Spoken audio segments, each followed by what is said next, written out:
안녕하세요. 말씀의 검 에스더입니다. 오늘은 한때 유명한 가수였으나 이후 수입 자동차 딜러로 일하고 있는 김민우에 대해서 말씀드리려고 합니다. 김민우는 1990년대 사랑일 뿐이야, 이병열차 안에서 휴식 같은 친구 등의 히트곡을 남긴 최고의 가수였습니다. 대원 외고를 다닐 당시 단짝 친구였던 윤종신을 만나서 음악에 눈을 뜨게 되었고, 경원 전문대 입학 후 대학 선배였던 가수 김정민과 함께 그룹을 결성해 활동하기도 했습니다. 그러다가 1990년 1집 사랑일 뿐야로 데뷔해서 3개월 만에 신인으로 유례없는 가요톱10에서 골든컵을 한 앨범에서 2번이나 차지하는 기록을 세웠습니다.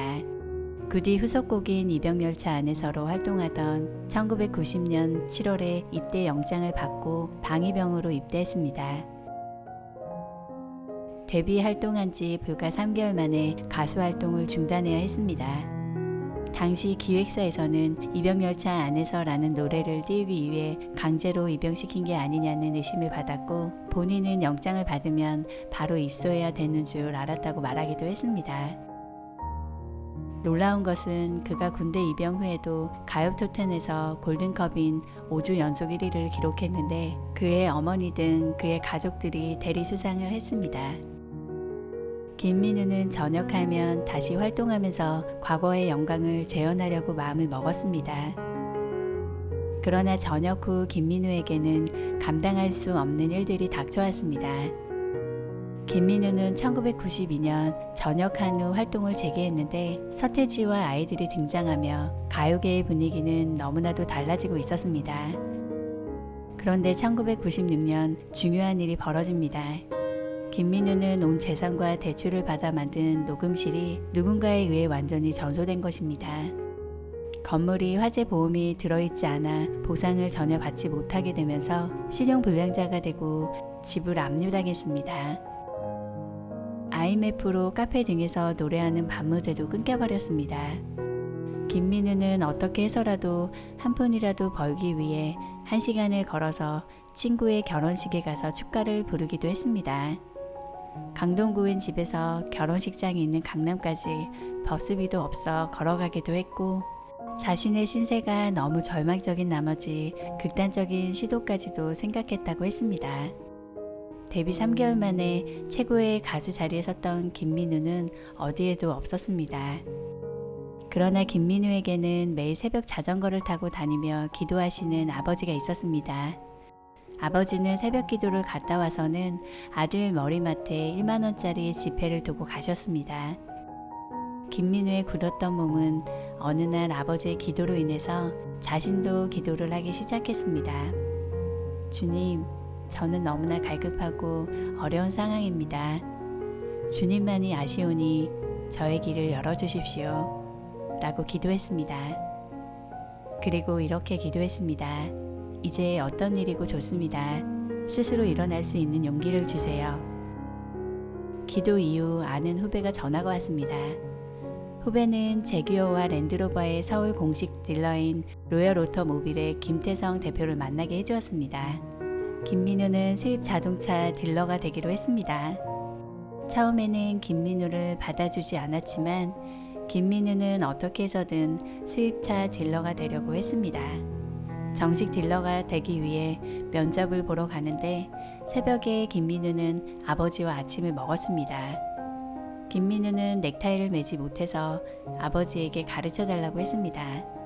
아버지는 김민우에게 눈물을 흘리며 넥타이 매는 방법을 가르쳐 주었습니다.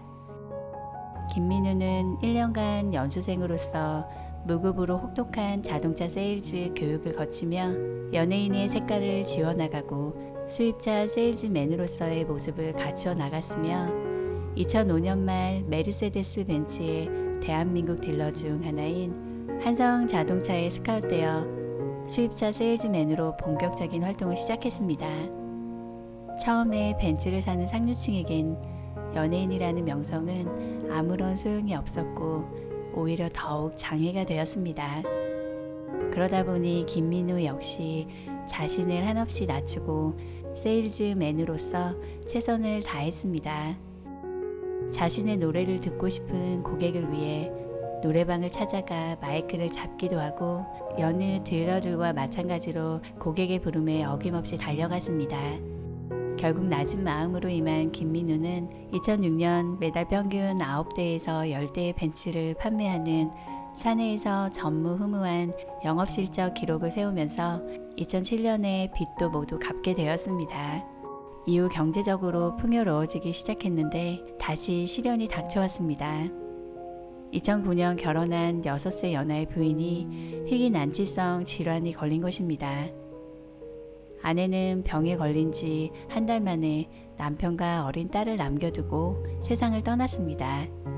김민우의 아내는 교회에서 성가대와 구역장으로 헌신하며 남편을 위해 기도로 큰 힘이 되어 주었던 존재였습니다.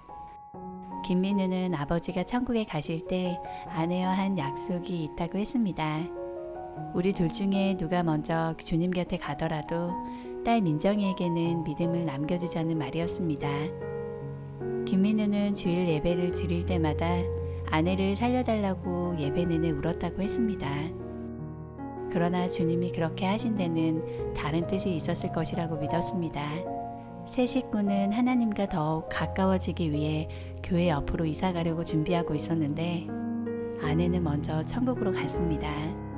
김민우는 딸 민정이가 모든 면에서 너무 빨리 어른이 됐다고 했습니다. 장례를 치르고 집에 돌아왔는데 딸이 제일 먼저 했던 말이 세탁기 쓰는 법 좀 알려달라였습니다.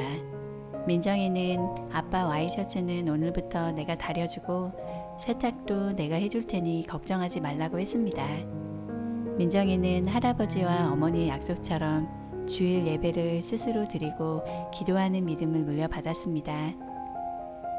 김민우는 먼저 아내를 떠나보내고 힘들지만 아내를 향해서 이런 편지를 썼는데 마지막에 이런 말을 했습니다.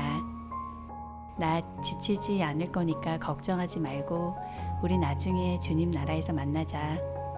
김민우의 인생에는 많은 역경과 굴곡이 있었지만 오늘도 그는 하나님의 은혜를 잊지 않고 힘을 내고 있습니다. 하나님은 고난을 주셨지만 그것을 이겨낼 수 있는 힘을 주셨습니다. 오늘도 힘내세요. 사랑하고 축복합니다.